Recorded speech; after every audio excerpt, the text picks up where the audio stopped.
পড়ে প্রিন্সেস সেসব দিনগুলোর কথা? মনে পড়ে মহামন্ত্রী, মনে পড়ে।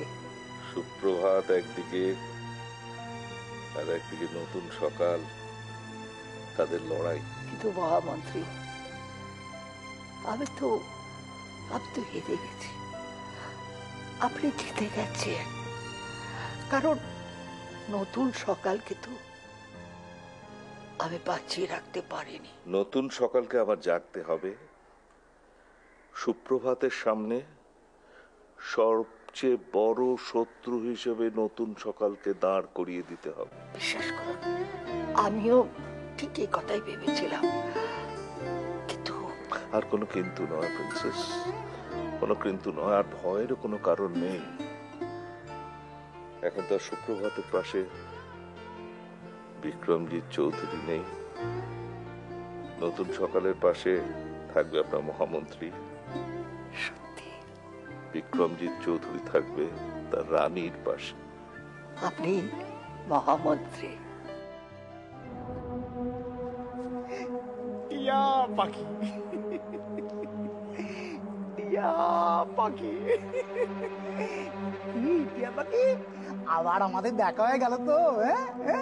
এভাবে এভাবে বন্দুক দেখিয়ে আমাদের আমাদের এখানে জোর করে ধরে নিয়ে আসার মানেটা কি জানতে পারি?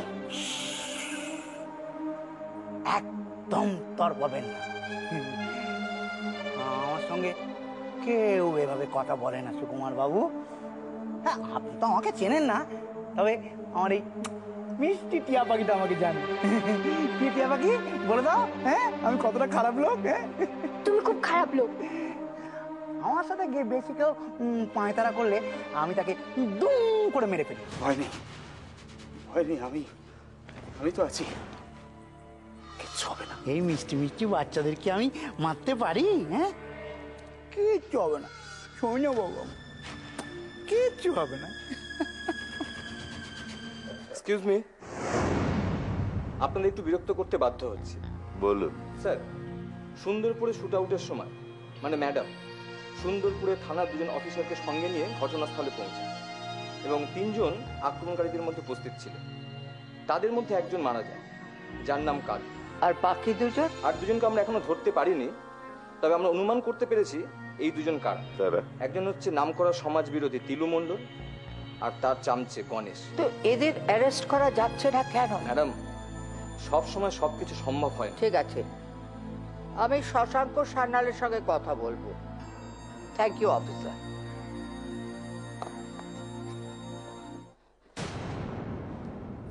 রানী, কি হলো? তুই আবার বসে পড়লি কেন?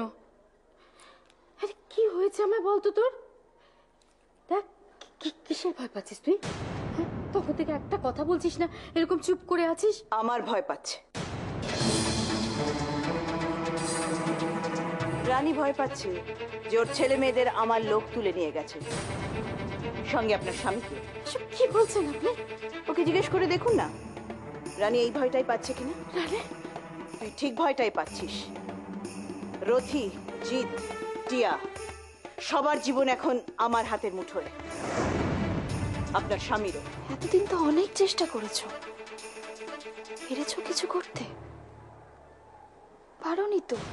আজ না হয় কাল সফল আমি হবই। তোমার ইচ্ছে কোনোদিনই সফল হবে না, কিন্তু আমি চৌধুরী বাড়ি থেকে বেরোনোর সময় যা যা প্রতিজ্ঞা করে এসেছিলাম এবার সব পূরণ করবো। না রানী না, বরাবরই ভীষণ জেদি আর একগুঁয়ে। ওকে প্লিজ একটু বুঝিয়ে বলুন।